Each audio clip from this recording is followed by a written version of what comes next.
जनाबे फातिमा की मौत के हालात लिखता हूँ। वफाते मुस्तफा को 6 महीने जब हुए पूरे, तो दिन भी फातिमा की जिंदगी के हो गए पूरे।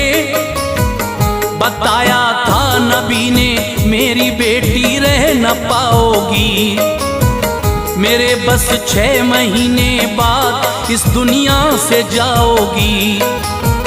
नबी की साहबजादी फातिमा एक रोज सोई थी, भुलाई थी ये दुनिया दूसरी दुनिया में खोई थी।